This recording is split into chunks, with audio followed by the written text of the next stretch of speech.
এই আয়াতে আল্লাহ তাআলা বলেন,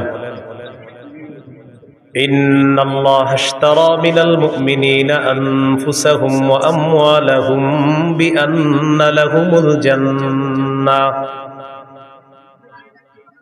আল্লাহ বলেন, নিশ্চয়ই আল্লাহ ক্রয় করে নিয়েছেন মুমিনদের থেকে তাদের জান, তাদের মাল, বিনিময় হলো আল্লাহর দেওয়া জান্নাত।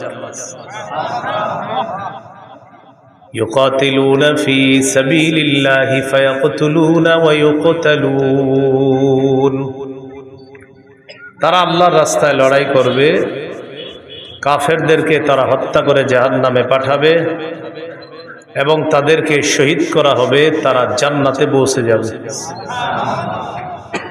বলেন আমার সাথে, ক্রেতা, বিক্রেতা, দ্রব্য, মূল্য, বাজার। ক্রেতা আল্লাহ, বিক্রেতা মুমিনগণ, দ্রব্য জান মাল, মূল্য জান্নাত, বাজার জিহাদের ময়দান। এই পাঁচটা কথা সূরা তাওবার 111 নম্বর আয়াতে আল্লাহ বলেন, ইন্নাল্লাহা আশতারা, নিশ্চয়ই আল্লাহ ক্রয় করে নিয়েছেন। আল্লাহ হলেন ক্রেতা। মিনাল মুমিনিনা, মুমিনদের থেকে ক্রয় করে নিয়েছেন, মুমিনরা হলো বিক্রেতা। আনফুসাহুম ওয়া আমওয়ালাহুম, তাদের জানমাল, জানমাল হলো দ্রব্য। বিআন্না লাহুমুল জান্নাহ, বিনিময় হলো আল্লাহর দেওয়া জান্নাত। এটা হলো মূল্য। এবার বাজার কি? ইউকাতিলুনা ফি সাবিলিল্লাহি ফায়াকতুলুনা ওয়া ইউকতালুন। তারা আল্লাহর রাস্তায় লড়াই করবে, কাফেরদেরকে হত্যা করবে, তারা শহীদ হবে, আল্লাহর দেওয়া জান্নাতের মেহমান হবে। এই পাঁচটি কথা মনে রাখবো। তাহলে আল্লাহ তাআলা জানমাল কিনে নিয়েছেন। বাজারটা হলো জিহাদের ময়দান। জিহাদ কি? সূরাতুস সফফি 10, 11, 12 নম্বর আয়াতে আল্লাহ বলেন, 28 পারা 11 নম্বর পৃষ্ঠা, ইয়া আইয়ুহাল্লাযীনা আমানু হাল আদুল্লুকুম আলা তিজারাতিন তুনজিকুম মিন আযাবিন আলীম তুমিনুনা বিল্লাহি ওয়া রাসূলিহি ওয়া তুজাহিদুনা ফি সাবিলিল্লাহি বিআমওয়ালিকুম ওয়া আনফুসিকুম যালিকুম খায়রুল লাকুম ইন কুনতুম তা'লামুন। আল্লাহ বলেন, আমি কি তোমাদেরকে এমন একটা ব্যবসার কথা বলবো যে ব্যবসা তোমাদেরকে যন্ত্রণাদায়ক আযাব থেকে রক্ষা করবে? সেই ব্যবসাটা হলো তোমরা আল্লাহকে বিশ্বাস করবা, রসুলকে বিশ্বাস করবা, জানমাল নিয়ে আল্লাহর রাস্তায় লড়াই করবা। এই ব্যবসা তোমাদেরকে আযাব থেকে রক্ষা করবে। যালিকুম খায়রুল লাকুম ইন কুনতুম তা'লামুন। তোমরা যদি জানতে এটাই তোমাদের জন্য কল্যাণ। ইয়াগফির লাকুম যুনুবাকুম ওয়া ইউদখিলকুম জান্নাতিন তাজরি মিন তাহতিহাল আনহার। এতে করে আল্লাহ তোমাদের অতীতের সব গুনাহ মাফ করে দিবে। তোমাদেরকে এমন বাগানে প্রবেশ করাবে যার তলদেশ দিয়ে নহর সমূহ প্রবাহিত হয়। ওয়া মাসাকিনা তাইয়িবাতান ফি জান্নাতি আদ। তোমাদেরকে আল্লাহ তাআলা চিরস্থায়ী বসবাসের জান্নাতের মধ্যে তোমাদের মনোভূত ঘর বাড়ির মালিক আল্লাহ তোমাদেরকে বানাবেন। যালিকাল ফাউজুল আযীম। আল্লাহ বলেন, এটা মহান সফলতা। ওয়া উখরা তুহিব্বুনাহা নাসরুম মিনাল্লাহি ওয়া ফাতহুন করিব ওয়া বাশশিরিল মুমিনিন। আল্লাহ তাআলা তোমাদের মনোভূত আরো অনেক নিয়ামত তোমাদেরকে দান করবেন। এর মধ্যে একটা হলো আল্লাহর পক্ষ থেকে তোমাদের কাছে সাহায্য আসবে, আসন্ন বিজয় আল্লাহ তোমাদেরকে দান করবেন। শেষে আল্লাহ বলেন, ওয়া বাশশিরিল মুমিনিন, নবী মুমিনদেরকে আপনি সুসংবাদ জানায় দেন। সূরা হুজুরাতের 15 নম্বর আয়াতে আল্লাহ বলেন, ইন্নামাল মুমিনুনা আল্লাযীনা আমানু বিল্লাহ ورسوله ثم لم يرتابوا وجاهدوا بأموالهم وأنفسهم في سبيل الله আল্লাহ তাআলা বলেন প্রকৃত ঈমানদার হলো তারা যারা আল্লাহকে বিশ্বাস করে, রাসূলকে বিশ্বাস করে, সামান্য সন্দেহ করে না, জান মাল নিয়ে আল্লাহর রাস্তায় লড়াই করে। আল্লাহ তাআলা বলেন তারা হলো খাঁটি ঈমানদার। উলাইকা হুমুস সাদিকুন, আমি আল্লাহ পবিত্র কোরআনে তাদেরকে খাঁটি সত্যবাদী বলে ঘোষণা করলাম। ঈমান আল্লাহকে, রাসূলকে বিশ্বাস করা, সন্দেহ না করা, জানমাল নিয়ে জিহাদ করা। আল্লাহ বলেন কোরআনে বলে দিলাম তারা খাঁটি সত্যবাদী। আবু দাউদের হাদিস 2504 নম্বর হাদিস। ক্বালা রাসূলুল্লাহ সাল্লাল্লাহু আলাইহি ওয়াসাল্লাম জাহিদুল মুশরিকিনা বিআমওয়ালিকুম ওয়া আনফুসিকুম ওয়া আলসিনাতিকুম। নবীজি বলেন তোমরা মুশরিকদের সাথে লড়াই করো তোমাদের সম্পদ দিয়ে, তোমাদের জান দিয়ে, তোমাদের জবান দিয়ে। নবী বলেন সম্পদ দিয়ে লড়াই করো, জান দিয়ে লড়াই করো, তোমাদের জবানের মাধ্যমে লড়াই করো। এক নাম্বার নবী বললেন মাল দিয়ে লড়াই করো। আমাদের দেশে জিহাদ ফরজ হওয়ার আগ পর্যন্ত এখন আমরা মাল কোথায় দিব? ফিলিস্তিনের মুজাহিদদের জন্য ফান্ড কালেকশন করে তাদের কাছে পাঠাতে হবে। এটা জান, এটা হলো মাল। আর জান, আমাদের দেশের বিজ্ঞ মুফতি সাহেবরা যদি ফতোয়া দেয় জিহাদ ফরজ, তখন জান দিয়ে জিহাদ করা। 3 নাম্বার আলসিনাতিকুম, জবান দিয়ে জিহাদ করবা। ফিলিস্তিনের বিরুদ্ধে গোটা দুনিয়াও যদি এখন হয়ে যায়, গোটা দুনিয়ার বিরুদ্ধে আমাদের বলতে হবে। এটা হলো জবান দিয়ে বলতে থাকা। বুঝে আসছে সবার কথাগুলো? জিহাদের নিয়ত আছে সবার? কার কার আছে দেখি? মাশাআল্লাহ, হাত নামা। জিহাদের নিয়ত না থাইকা যদি মারা যান, মুনাফিকি মৃত্যু। সহিহ মুসলিমের বর্ণনা 1910 নম্বর হাদিস, 1910 নম্বর হাদিস। ক্বালা রাসূলুল্লাহ সাল্লাল্লাহু আলাইহি ওয়াসাল্লাম মান মাতা ওয়া লাম ইয়াগজু ওয়া লাম ইউহাদ্দিস বিহি নাফসাহু মাতা আলা শু'বাতিন মিনান নিফাক। কোন মুসলমান যদি মারা যায় আর সে জিহাদ করলো না অথবা জিহাদের নিয়ত করলো না, সে মুনাফিকি মৃত্যুবরণ করলো। ক্বালা রাসূলুল্লাহ সাল্লাল্লাহু আলাইহি ওয়াসাল্লাম আলাইকুম বিল জিহাদি ফি সাবিলিল্লাহ ফাইন্নাহু বাবুম মিন আবওয়াবিল জান্নাহ। নবীজি বলেন তোমরা নিজেদের উপর আবশ্যক করে নাও আল্লাহর রাস্তায় লড়াই করা। মনে রাখবা জিহাদ হলো জান্নাতের দরজা সমূহের মধ্যে একটা দরজা। জান্নাতের একটা দরজা জিহাদ। ফিলিস্তিনের ছোট্ট ছোট্ট বাচ্চাদের মস্তিষ্ক তৈরি হয় ছোটবেলা থেকে যে ইসলামের পবিত্র একটা বিধান হলো জিহাদ। আমাদের দেশে মানুষ জিহাদের নাম শুনলে বলে ইন্না লিল্লাহ। কি বলে? মানে এটা আবার কি বললেন হুজুর? এই বিষয় ছাড়া অন্য কিছু থাকলে বলেন। মা বোনরা শোনেন, সন্তানকে শৈশব থেকে জিহাদের মানসিকতায় বড় করতে হবে। পৃথিবীর যে গতি দেখা যাইতেছে, মুসলমানদের মধ্যে প্রচুর মুজাহিদ বাহিনী তৈরি করা এখন সময়ের দাবি। আল্লাহ কথাগুলো বুঝার তৌফিক দান করেন। ক্বালা রাসূলুল্লাহ সাল্লাল্লাহু আলাইহি ওয়াসাল্লাম মান কাতালা ফি সাবিলিল্লাহি ফুওয়াকা নাকাতিন ওয়াজাবাত লাহুল জান্নাহ। নবীজি বলেন কেউ যদি আল্লাহর রাস্তায় লড়াই করে এই পরিমাণ ওটের দুধ 2 বার আপনি পান করলেন, একবার এরপরে আবার পান করলেন, এই যে মাঝে সময়টা গ্যাপ হয়, নবী বলেন এই পরিমাণ কোন ব্যক্তিও যদি আল্লাহর রাস্তায় আল্লাহর দ্বীন প্রতিষ্ঠিত করার জন্য লড়াই করে, তার জন্য আল্লাহর জান্নাত ওয়াজিব হয়ে যায়। এই জন্য জিহাদের নিয়ত সবাই রাখবো, বলেন ইনশাআল্লাহ।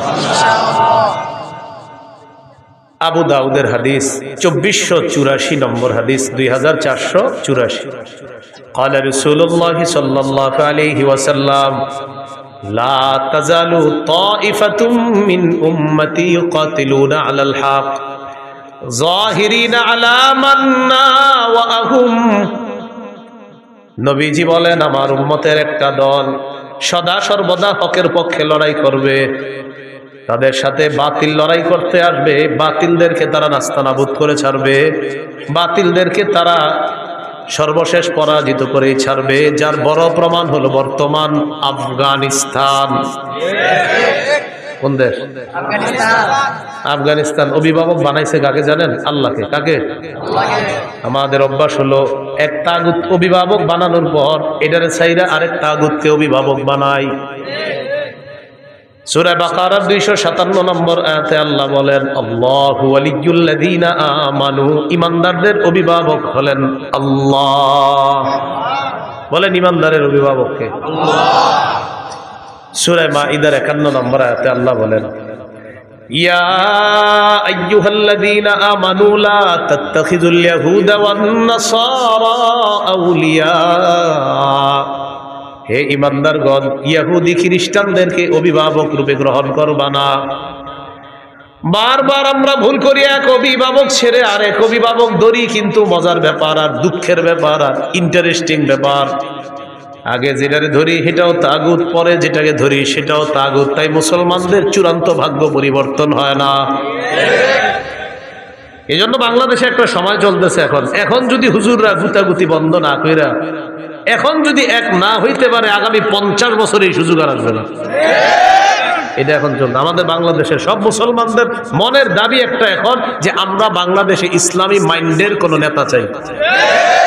এটা সব মুসলমানদের মনের চাওয়া। আপনি খুঁজে দেখেন, হাঁটতে হাঁটতে সবার এটা চাওয়া। কিন্তু এই সুযোগটা যদি কাজে না লাগাই, পরে ওই যে ওই এক তাগুত ছাইরা আরেকটারে ধরি, বৃষ্টি থেকে বাঁচার জন্য ঝর্ণার নিচে এসে দাঁড়াই। কোথেকে বাঁচার জন্য কই দাঁড়াই? কেউ আপনার ঝর্ণার নিচে কেন? বাইরে বৃষ্টি, এখানে কি? ও আচ্ছা।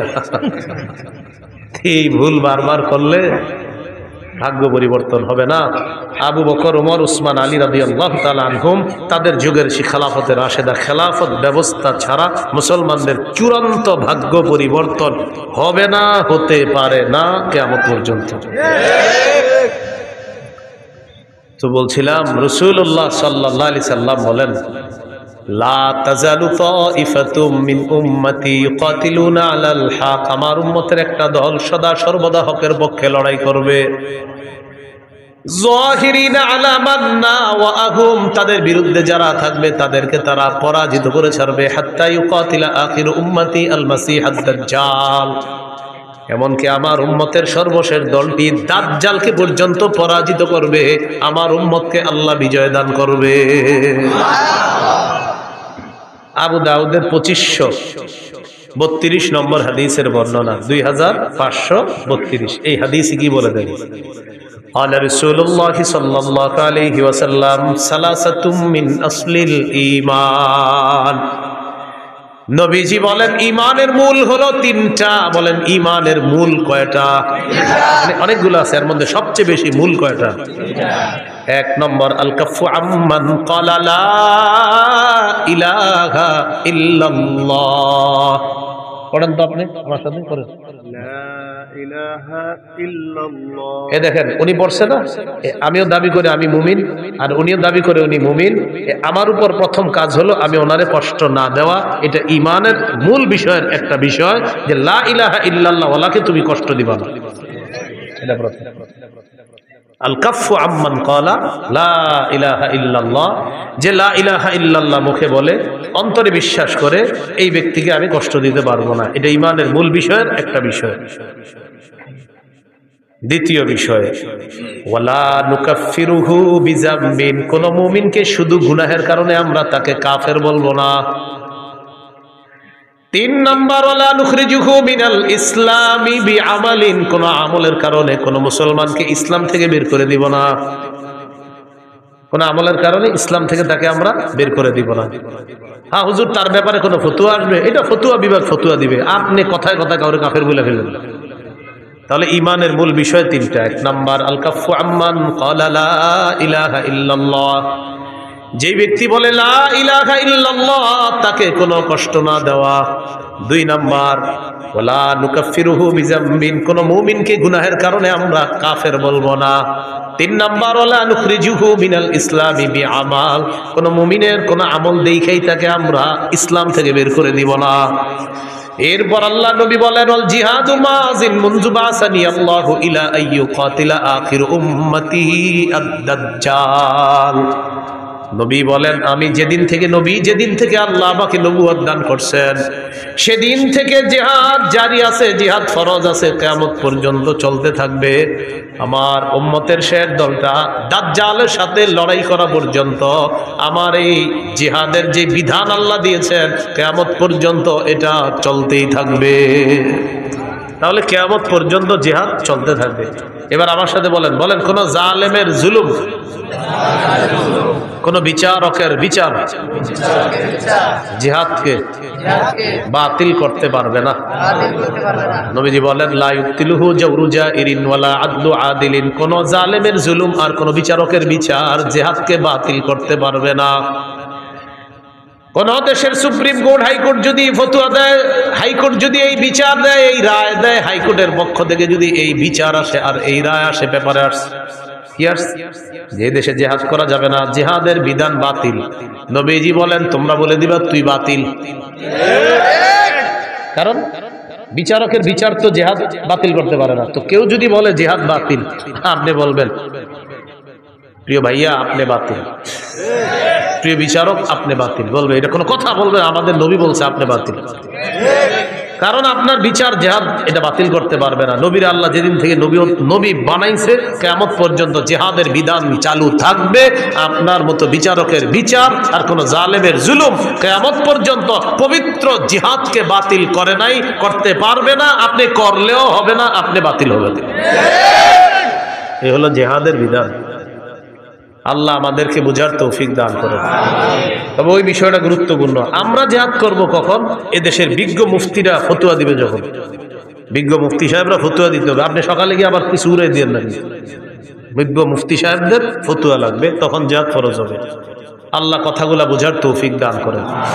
সহিহ বুখারীর বর্ণনা 3123 নম্বর হাদিস। عن أبي هريرة رضي الله تعالى عنه قال قال رسول الله صلى الله عليه وسلم تكفل الله لمن جاهد في سبيل الله لا يخرجه إلا الجهاد في سبيله وتصديق كلماته بأن يدخله الجنة أو يرجعه في مسكنه الذي خرج منه ما نال من أجر أو غنيمة।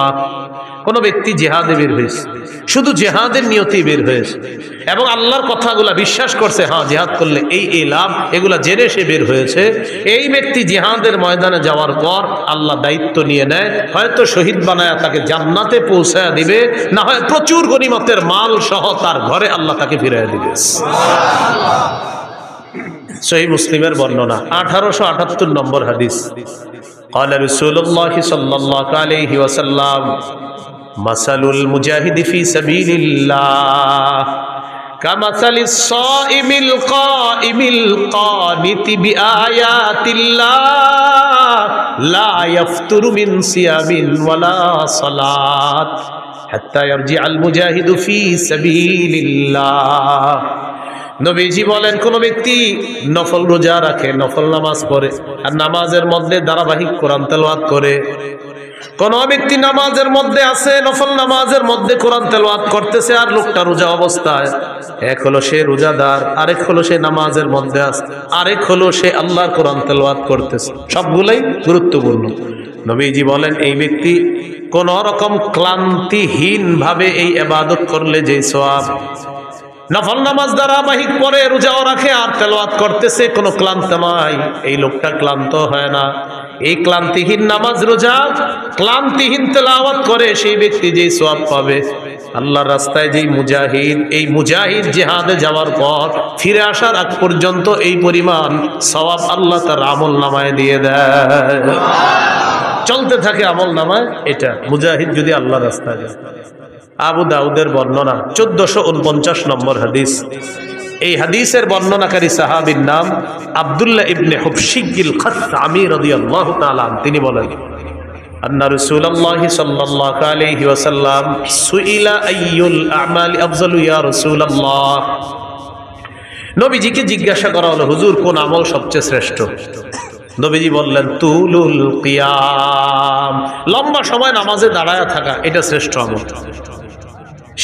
শীতকালে লম্বা সময় একটু নামাজ পড়েন, তাহাজ্জুদ করেন, লম্বা সময় একটু দাঁড়ায় থাকেন, শীতকালে বলেন ইনশাআল্লাহ। 4 রাকাত সুন্নত একদম 3.5 মিনিটের বেশি লাগাবেই না। কি বলেন? কয় রাকাত? 4 রাকাত। প্রথম 2 রাকাত মনে করেন ঠিক মতো পড়ছে, পরে ইমাম সাহেব জামাতে দাঁড়াইবো, পরের 2 রাকাত পুরাই বুলেট শুরু হয়ে গেছে। কি ঘটনা কি? মুয়াজ্জিন সাহেব ইকামত দিছে, হের কথা হলো আমি এই 2 রাকাত যেমনিও শেষ করে দৌড়মুই হুজুর। পরে এই দেখবেন পাশে যারা আছেন তখন দেখবেন প্রথম 2 রাকাত ঠিক ছিল, পরে ওই তৃতীয় রাকাতে মানে আমি বুঝাই সুবহানা রাব্বিয়াল আযীম এই বাক্যে সিন কয়বার? একবার। সুবহানা রাব্বিয়াল আযীম সিন কয়বার হুজুর? একবার। সুবহানা রাব্বিয়াল আযীম সিন কয়বার? একবার। এবার দেখেন এর মানে উনি 3 বার সুবহানা রাব্বিয়াল আযীম বলেছেন, যেহেতু সু সু সু আর সিন তো একবার বাক্যে, এর মানে সু সু সু মানে 3 বার সুবহানা রাব্বিয়াল আযীম কমপ্লিট। এটা পাশে থেকেও শুনবেন না সময় দেখবেন মানে কি আপনি সুব কি এই বাক্যে যদি সিন তার যে 3-4 বার আছে তাহলে বুঝতাম আপনি একটাই বলছেন বাক্য, কিন্তু বাক্যে তো সিন একবার, এর মানে আপনি সু সু 3 বার বলা মানে আপনি সুবহানা রাব্বিয়াল আযীম 3 বার পড়ে ফেলছেন। এরকম পাশে দেখবেন আল্লাহু আকবার, আল্লাহর সাথে তামাশা করেন, ফাজলামি করেন। তুলুল কিয়াম লম্বা সময় নামাজে দাঁড়ানো বড় ইবাদত। ভাই নামাজ ধীরস্থির ভাবে পড়েন, জীবনে এই কাজটা খুব সুন্দরভাবে করবেন, বলেন ইনশাআল্লাহ। উযু করবেন সুন্দরভাবে, মসজিদে নামাজ পড়বেন সুন্দরভাবে, নামাজের সাথে কোনো আপোষ করবেন না। এমনকি আলোচক যারা আলোচনা করে তাদের আলোচনা যদি মনে করেন আলোচনায় উঠাবে, তারা আলোচনার মাঝেও নামাজকে তাড়াহুড়া না করা, সফরে অন্তত আলাসরিন না আতইনা এটাও সুন্দর মতো পড়তে হবে। সুবহানা রাব্বিয়াল আযীম আলা এটা সুন্দর মতো পড়তে হবে, কমপক্ষে 3 বার সুন্দর মতো পড়তে হবে। 1 মিনিটে 2 রাকাত যেন শেষ না হয়, বিষয়টা দিকে খেয়াল রাখবেন। তো রাসূলুল্লাহ সাল্লাল্লাহু আলাইহি সাল্লাম বললেন তুলুল কিয়াম, সবচাইতে শ্রেষ্ঠ আমল আল্লাহর কাছে লম্বা সময় নামাজের মধ্যে দাঁড়িয়ে থাকা। কিলা আইয়ুস সাদাকাতি আফজালু ইয়া রাসূলুল্লাহ, হুজুর কোন সদকাটা সবচাইতে শ্রেষ্ঠ? নবীজি বললেন জাহদুল মুকিল্লি, কোন ব্যক্তি পরিশ্রম করে কষ্ট করে উপার্জন করে যেই সম্পদ, এই কষ্টার্জিত উপার্জন থেকে যদি সে আল্লাহর রাস্তায় দান করে সদকা করে মাদ্রাসায় দেয়, তার এই সদকা আল্লাহর কাছে সর্বশ্রেষ্ঠ সদকা হয়ে যায়।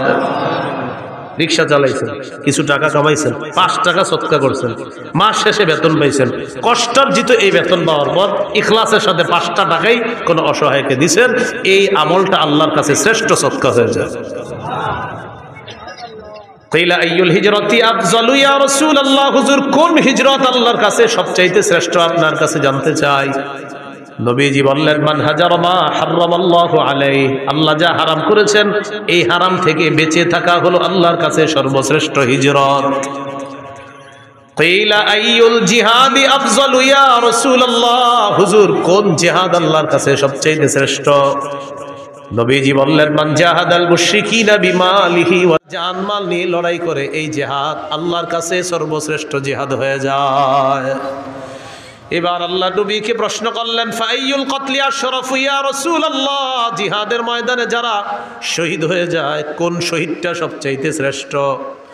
নবীজি বললেন মান উহরিকা দামুহু ওয়া উতিরা জাওয়াদুহু, যেই ব্যক্তি বাহন নিয়ে জিহাদের ময়দানে আসে তাকে যদি শহীদ করা হয়, তার বাহনটাও যদি শহীদ করে দেওয়া হয়, এই শহীদ হলো আল্লাহর কাছে সর্বশ্রেষ্ঠ শহীদ। এটা হলো সবচেয়ে মর্যাদাপূর্ণ হত্যা, তাকেও হত্যা করা হয়েছে আর তার বাহনটাকেও হত্যা করা হয়েছে, এটা আল্লাহর কাছে সর্বশ্রেষ্ঠ শহীদ হিসাবে পরিগণিত হয়। এই হলো আপনার জিহাদের ময়দানে জিহাদের ফজিলত। তিরমিজির বর্ণনা 1655 নম্বর হাদিস, 1655 নম্বর হাদিস। عن أبي هريرة رضي الله تعالى عنه قال قال رسول الله صلى الله عليه وسلم, নবীজি বলেন সালাসুন হাক্কুন আলাল্লাহি আউনুহুম, 3 ব্যক্তিকে সাহায্য করা আল্লাহ নিজের উপর ওয়াজিব করে নেয়। বলেন তো কয়জনকে সাহায্য করা আল্লাহ নিজের উপর ওয়াজিব করে নেয়? 1 নাম্বার আল মুজাহিদু ফি সাবিলিল্লাহ, যে ব্যক্তি আল্লাহর রাস্তায় জিহাদের মধ্যে আছে তাকে সাহায্য করা আল্লাহ নিজের উপর ওয়াজিব করে নেয়। 2 নম্বর আল মুকাতাবুল্লাযী ইউরিদুল আদা, চুক্তিকৃত গোলাম, মালিকের সাথে চুক্তি হয়েছে এই পরিমাণ টাকা দিলে মালিক তাকে আজাদ করে দিবে, আল্লাহ তাআলা এই গোলামকে সাহায্য করা নিজের উপর ওয়াজিব করে নেয়। তিন নাম্বার নাকিহুল্লাযী ইউরিদুল আফাফা, কোনো ব্যক্তি যদি বিয়ের মাধ্যমে পবিত্র হতে চায় আল্লাহ তাআলা তাকে সাহায্য করা নিজের উপর ওয়াজিব করে নেয়। বিয়ের মাধ্যমে কি হতে চায়? পবিত্র। আপনার নিয়ত হলো আপনি বিয়ে করবেন, এই ওয়াজের পরে অনেকে গিয়ে বলবে হুজুর আমি তো নিয়ত করছি বিয়ের মাধ্যমে পবিত্র হবো, কই টাকা পয়সা তো আসতেছে না। আপনার নিয়ত পুরোটা আমারে বলেন নাই, আপনার নিয়ত অনেকগুলো আছে। এক নাম্বার নিয়ত, যেই মায়াটারে দেখবেন আপনি বিয়ের জন্য, এই মেয়েটারে আপনার বাপেরও দেখাবেন বিয়ের আগে, এটাও আপনার নিয়তে আছে। বলেন বালেগা হুবো বধূকে বলেন, আবার বালেগা হুবো স্ত্রীকে শ্বশুরের জন্য দেখা সম্পূর্ণ হারাম। তো আপনার নিয়ত এটা আছে যে আমার আব্বা দেখবে, যাই হোক আব্বা দেখছে, যাই হোক সবাই দেখার পরে সর্বশেষটা কি? আমেরিকা দুলাভাই থাকে, দুলাভাই যতক্ষণ পর্যন্ত হা না বলবে বিয়ের ব্যাপারে, হা হবে না। তো সর্বশেষ কন্যা পক্ষরে জানানো হবে আমার দুলাভাই আমেরিকা আছে, উনি হ্যাঁ বললে হ্যাঁ, কারণ বিয়েটা তো দুলাভাই করবে, এই জন্য দুলাভাই ছবিটা দেখবে, দেখার পর দুলাভাই যদি বলে হ্যাঁ, নির্লজ্জ আর বেহায়ার মতো নিজের বউয়ের ছবিটা বন্ধুদেরকে আর দুলাভাইয়ের কাছে পাঠায়। এত বেহায়া আর বেশরম। তো দুলাভাই ছবি দেখে, দেখার পর দুলাভাই বলবে নাক কেমন, কান কেমন, চোখ কেমন, তারপর তিনি বলবে হ্যাঁ অথবা না, কারণ বিয়েটা তার দুলাভাইয়ের সাথেও হবে, তার সাথেও হবে। নির্লজ্জ কোথাকার, বেহায়া কোথাকার, হারাম কাজ করে আবার বলে উনি বললেই হবে। এইভাবে বলার পরেও অনেকের লজ্জা হবে না, দেখবেন অনেকে এখনও দেখেন পাঠাইতেছে মোবাইলে। তো তিন নাম্বার, যে বিয়ের মাধ্যমে নিজের পবিত্র করতে চায় এই ব্যক্তিকে সাহায্য করা আল্লাহ নিজের উপর ওয়াজিব করে দেয়। তাহলে এর মধ্যে একজন হলো মুজাহিদ। তিরমিজির বর্ণনা 1656 নম্বর হাদিস, 1656 এই হাদিসের মধ্যে আছে عن أبي هريرة رضي الله تعالى عنه قال قال رسول الله صلى الله عليه وسلم নবীজি বলেন লা ইউকলাবু আহাদুন ফি সাবিলিল্লাহ ওয়াল্লাহু আ'লামু বিমা ইউকলাবু ফি সাবিলিহি ইল্লা জাআ ইয়াউমাল কিয়ামাতি ওয়াল লাউনু লাউনুদ দাম ওয়ার রিহু রিহুল মিস। কোন ব্যক্তি যদি জিহাদের ময়দানে যায় আঘাতপ্রাপ্ত হয়, আঘাতপ্রাপ্ত হওয়ার পর কিয়ামতের ময়দানে এই লোকটা এমন অবস্থায় উঠবে, তার যে আঘাতের জায়গায় আঘাতের কারণে তার রং হবে রক্তের রং, আর সেখান থেকে মেশক আম্বরের ঘ্রাণ বের হবে। তাহলে গেল জিহাদ, জিহাদের ময়দান। এবার বলেন শহীদ, বলেন শহীদ, বলেন আল্লাহ তাআলা যদি কখনো আমাকে তৌফিক দান করে, সবাই বলেন আমি আল্লাহর পথে শহীদ হব ইনশাআল্লাহ। সহিহ মুসলিমের বর্ণনা 1909 নম্বর হাদিস, قال رسول الله صلى الله عليه وسلم من سأل الله الشهادة بصدق بلغه الله منازل الشهداء وإن مات على فراشه। এলাকার নাম কি?